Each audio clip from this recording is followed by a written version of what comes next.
दो सेंटर्स होते हैं। ओके, क्या क्या होते हैं? दो सेंटर्स होते हैं। तो जहां पे एक्स्ट्रा जाना होगा वहां पे मैं रुकूंगा, एक्स्ट्रा बताऊंगा, फिर मैं एनसीईआरटी पे वापस लौट के आऊंगा।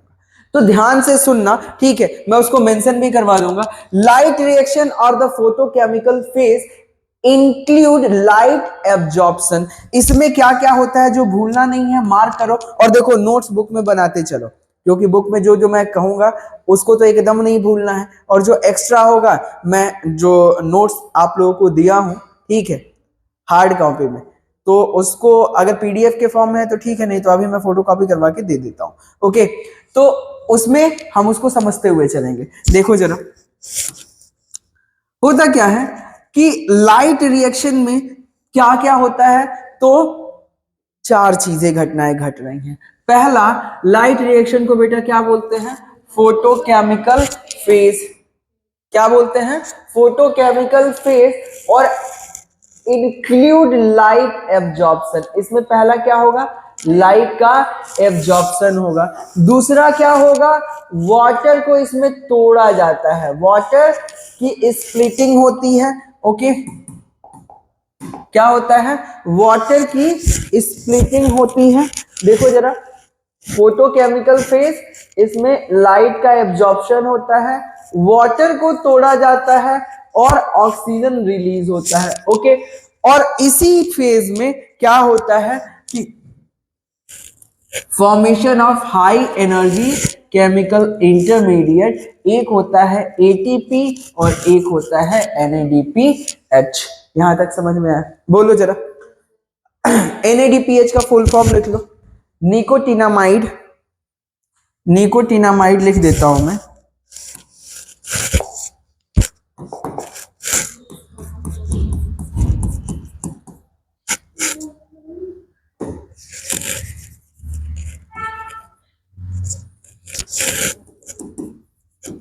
निकोटिनामाइड, ठीक है। Alanine, alanine, nicotinamide, alanine, dinucleotide, dinucleotide, dinucleotide phosphate, dinucleotide phosphate.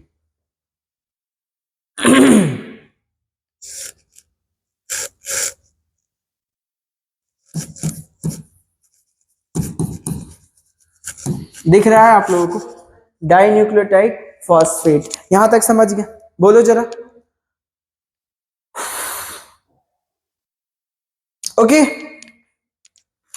हमें क्या नहीं भूलना है? हमें ये नहीं भूलना है कि फोटोकेमिकल रिएक्शंस के दौरान वाटर की स्प्लिटिंग होती है, लाइट का एब्जॉर्प्शन होकर वाटर की स्प्लिटिंग होगी, स्प्लिटिंग होगी तो ऑक्सीजन निकलेगा और हाई एनर्जी मॉलिक्यूल एटीपी और NADPH का फॉर्मेशन होगा।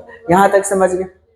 अब देखो, several protein complexes are involve in a process. Several क्या कहते हैं कि सेवरल प्रोटीन कॉम्प्लेक्सेस इन्वॉल्व होते हैं इस प्रोसेस में। The pigment are organise into discrete photochemical harvesting complex. अब थोड़ा सा यहां पे रुको और चीजों को समझने की कोशिश करो। क्या हुआ? एनी प्रॉब्लम नहीं है? चलो ठीक है, देखो क्या।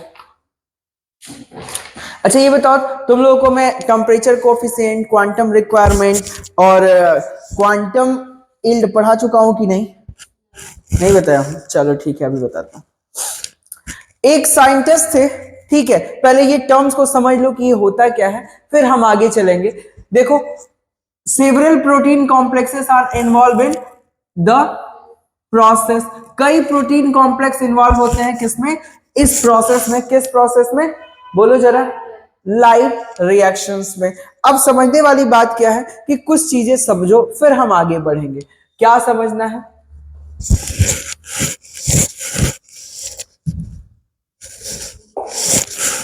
ये बड़ा नहीं हो रहा है क्या? वो तो रखा।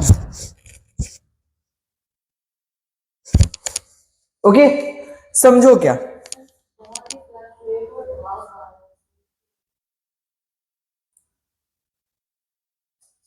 पूरा डार्क आ रहा है? सही नहीं आ रहा है?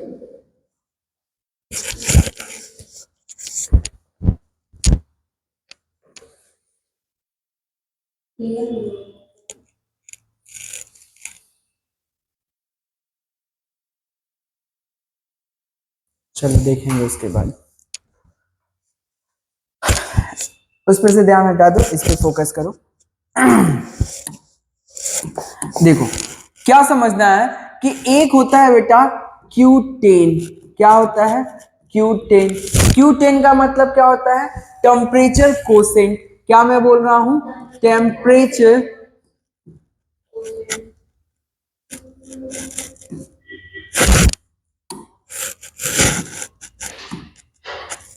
Temperature quotient. टेम्परेचर कोसेंट में देखो क्या होता है, टेम्परेचर कोफिशिएंट।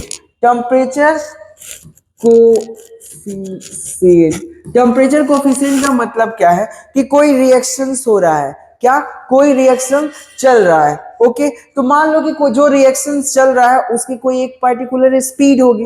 पर्टिकुलर स्पीड का मतलब क्या होता है, रिएक्शन का मतलब मान लो कि उस रिएक्शन में 5 ग्राम जो रिएक्टेंट है वो आपस में रिएक्ट करके, ठीक है, पर सेकेंड 5 ग्राम से वो 5 ग्राम प्रोडक्ट में कन्वर्ट हो रहा है। ये चीज समझ में आया, मतलब क्या है कि the formation of product is 5 ग्राम पर सेकेंड। ओके, तो एक स्पीड हो गई ये कि 5 ग्राम पर सेकेंड हो रहा है। अब देखो हमने बात किया था कि सर लाइट रिएक्शंस होता है और डार्क रिएक्शंस होता है, बोलो जरा, डार्क रिएक्शंस होता है। जो लाइट रिएक्शंस होता है ये डायरेक्ट लाइट ड्राइवन होता है, और डार्क रिएक्शन जो होता है वो एक्चुअल में product of light reaction driven होता है। ठीक है, समझ में आया। दूसरा ये जो है वो एंजाइमेटिक रिएक्शंस होते हैं, और एंजाइम पे इफेक्ट पड़ता है किसका, टेम्परेचर का। एंजाइम पे किसका इफेक्ट पड़ता है, इफेक्टेड बाय टेम्परेचर। ये चीजें समझ में आई। टेम्परेचर बढ़ेगा तो क्या होगा, एंजाइमेटिक रिएक्शंस जो होते हैं, अगर मान लो कि 15 से 25 हो गया तो एंजाइमेटिक रिएक्शंस जो है वो 2 से 3 गुना बढ़ जाते हैं प्रत्येक 10 डिग्रीज पे। तो टेम्परेचर कोसेंट्स का मतलब ये होता है कि किसी रिएक्शन का रेट, किसी रिएक्शन का रेट को हम मानते हैं VT, तो एट टेम्परेचर T पे उसके रिएक्शंस का रेट V था।